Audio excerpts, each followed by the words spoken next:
Bom dia, professor Fernando, mais uma aula de Geografia. Nosso tema hoje é Ásia.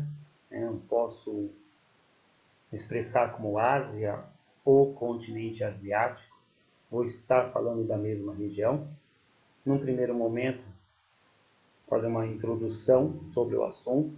Depois vamos pegar particularidades. Então, se eu tiver que definir a Ásia ou o continente asiático com uma palavra, eu defino como diversidade. Então, é um continente da diversidade. Quando eu falo em diversidade, eu vou estar falando em diversidade étnica, em diversidade religiosa, em diversidade linguística, diversidade cultural. Tá? Nós temos aqui o mapa político da Ásia, no qual nós vamos dar uma olhada em alguns países que pertencem a este continente.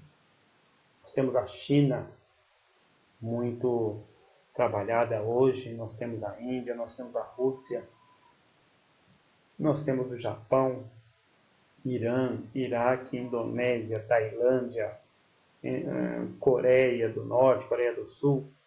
Então, todos esses países fazem parte do continente asiático.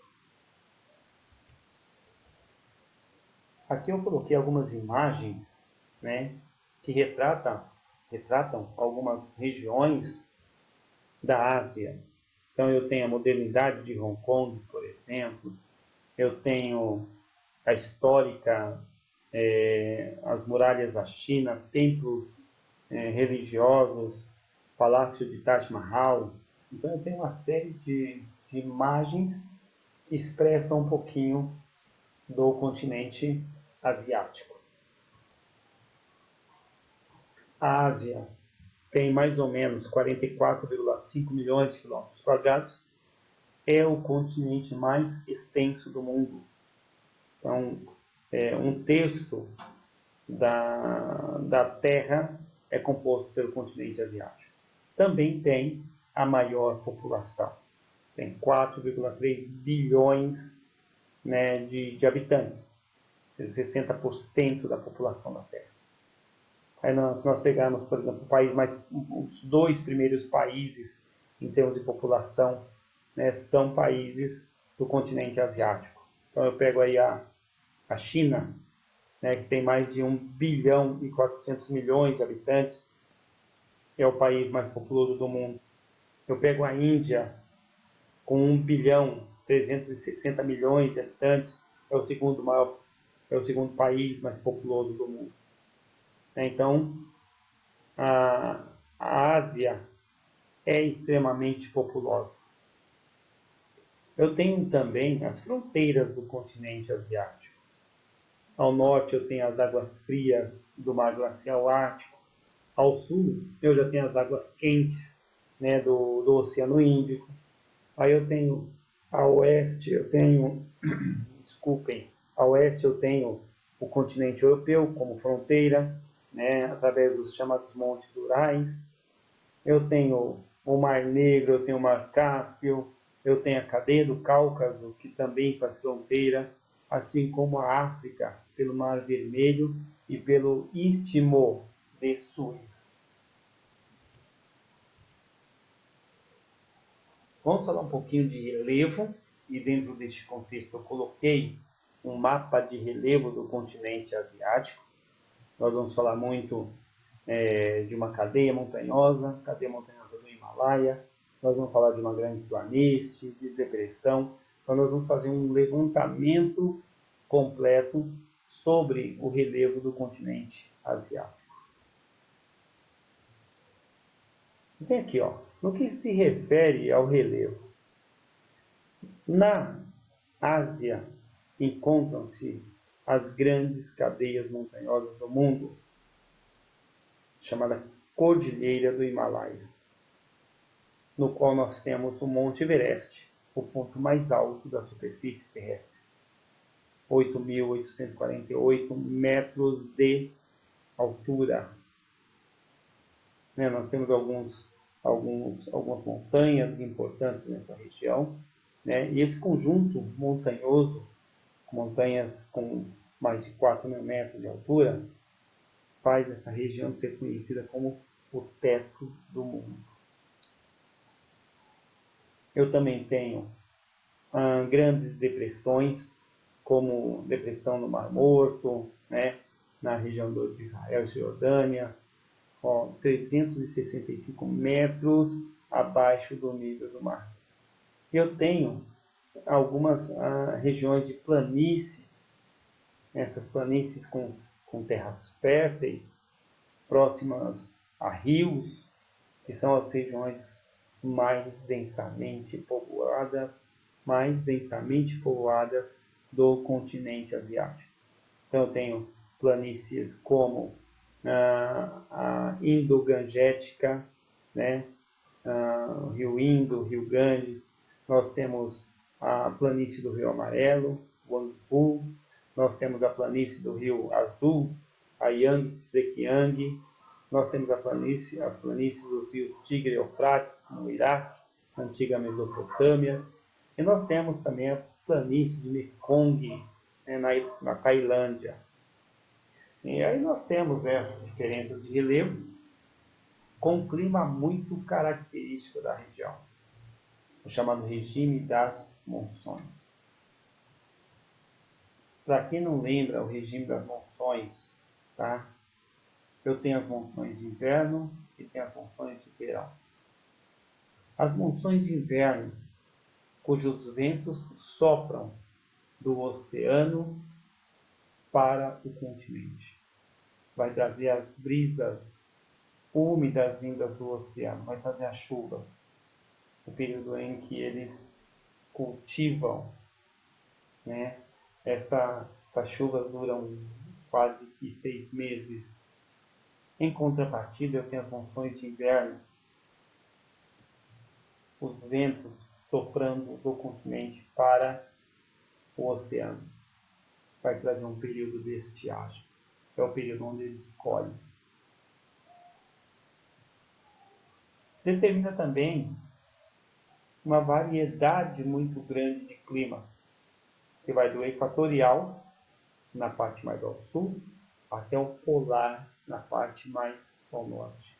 Então, essa variedade faz uma diferença muito grande na estrutura geral do continente asiático. Aqui nós temos uma figura, uma imagem do Monte Everest, né? Uma dificuldade enorme as pessoas escalarem o Monte Everest. Muitas pessoas morrem, né, durante a escalada do Monte Everest. Você tem que estar muito preparado fisicamente para chegar ao topo dessa grande montanha. É um desafio. Nós temos aqui o mapa da vegetação, né, do continente asiático, que vai desde a tundra, né, bem ao norte, extremo norte. Tundra é uma vegetação rasteira, extremamente resistente. Ela faz uma relação direta com o clima polar. Aí eu tenho a floresta de conífera, também conhecida como taiga ou floresta boreal, né? É uma floresta mais de clima temperado. Eu tenho a vegetação mediterrânea, que tem uma característica própria, né? A vegetação mediterrânea, ela tem verões quentes e secos, invernos frio e mais úmido, né? É importante ressaltar que essa vegetação mediterrânea, né, ela tem como clima predominante o clima mediterrâneo, cujo eu passei as características, e tem influência forte de ventos vindos de regiões mais desérticas. Eu tenho as planícies, né, que se caracterizam por ter terras férteis, geralmente. Nós temos os estepes, que são uma vegetação de transição. Nós temos algumas regiões desérticas, cuja vegetação é a chamada vegetação xerófila, né? A caatinga, que são extremamente resistentes. Nós temos a savana, que tem a ver com mais ou menos o cerrado dentro do Brasil, uma parte pequena da Caatinga, uma vegetação complexa ou mista, de clima temperado continental. Nós temos as florestas tropicais e equatoriais, as florestas de clima mais quente. Temos também vegetação de altitude ou de montanha, cujo clima é mais ameno. E nós temos muitas áreas cultivadas. Então, só para você ter ideia da diversidade em termos de clima e vegetação do continente asiático. Ásia, população. Quanta população? Aí nós temos os povos chamados de amarelos, que são os chineses, japoneses, malaios, coreanos, que são a maioria em relação aos brancos, representados por quem? Pelos árabes, pelos eslavos, pelos indianos dessa região. Nós vamos ter povos negros no sul da Índia, no Sri Lanka e nas Filipinas. Para facilitar o estudo da região do continente asiático, eles dividem a Ásia por região.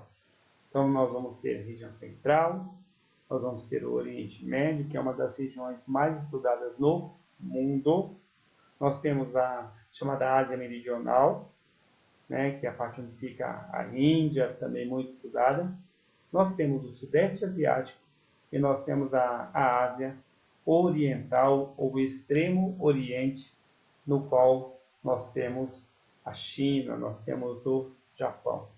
Então, a partir desse momento, nós dividimos um pouco a Ásia e vamos estudar cada uma das regiões.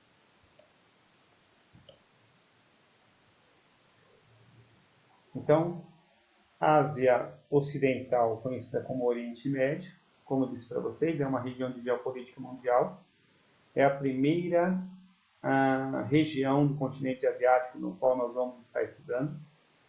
A Ásia Setentrional, ou seja, a parte norte da África, nós vamos estudar muito a Rússia asiática, aquela região da Sibéria, muito fria, porém com muitos recursos naturais. Nós vamos estudar a Ásia das monções, ou seja, a parte da Ásia atingida pelo clima das monções, sul e sudeste do continente asiático. Nós vamos estudar o Extremo Oriente, nós vamos estudar a China, nós vamos estudar as Coreias, nós vamos estudar o Japão. E para finalizar, a Ásia Central, composta pelos países que compõem a Comunidade dos Estados Independentes.